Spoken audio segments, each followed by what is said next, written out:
West of the Arkansas River, in the shadow of downtown Tulsa's skyline, lies a place that's more than a postal code. It's home. Here, front porches still serve as neighborhood watch posts. Kids ride bikes down cracked streets and sidewalks, and a handshake still means something. But life in the 74127 has not been easy. For decades, families have worked hard, yet many still live just one unexpected bill away from crisis. The median household income hovers around $49,000 per year, far less than the rest of Tulsa County, and nearly 1 in 5 families lives below the poverty line. Opportunities, especially for young people, are fewer and farther between. With economic hardship has come another challenge: safety. Violent crime rates here are nearly 3 times the national average. Property crime is even higher, meaning that some families live with a constant undercurrent of fear, locking up bikes, double-checking doors, looking over their shoulders. It's not that the people here are broken, it's that the system around them has cracks. Decades of underinvestment, limited access to good jobs, and a shortage of community resources have created an uphill climb for residents. And yet, the other side of the story is resilience.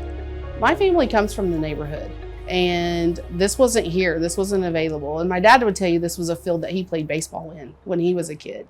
So then to see the grocery store come in was an amazing resource for the community, but when it shut down, it really hurt things. So to have a community center put in here to impact these families in this community has been very eye-opening, and it is very heart-touching to see that happen. When I moved here, my daughter's now in 10th grade. We moved here her pre-K year. And when we first moved here, it was nobody cared. Nobody cared at all. And we had a girl bring down our city representatives. I'm like, well, whose area is this? You know, somebody needs to be doing some stuff over here. And she turned around and she said, it's yours. That's why I brought you here. It's your area. And, you know, city tossed us to the side, state tossed us to the side. Everybody was tossing us to the side. And then the Common Good opened and said, hey, what do y'all need? What's your needs? To most people, they don't even blink an eye about it. But to our community, it's a need. You know, a lot of us get our water shut off. A lot of us get our electric shut off.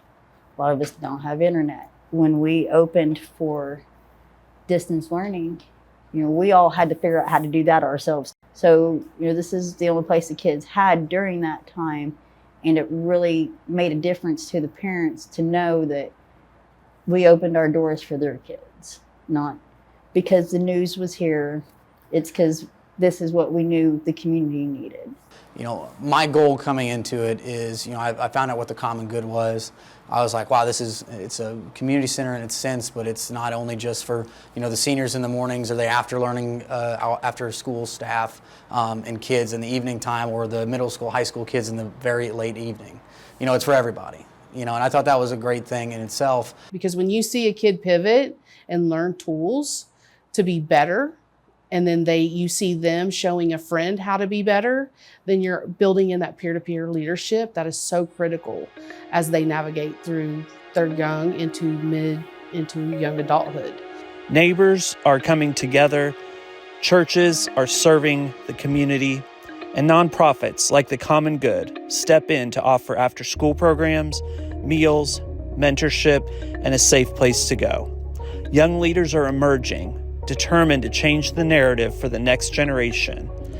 In the 74127, poverty and crime are part of the story, but they are not the ending. This is a community fighting for itself, one block, one family, one dream at a time. When you reach my age, our spouses are gone, the kids have moved away, you're sitting at home alone.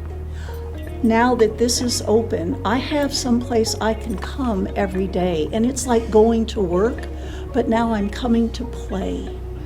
And so I know that every day We're going to have some really cool event that you plan, some theme of the week or something, and the puzzle is always here for me, great lighting.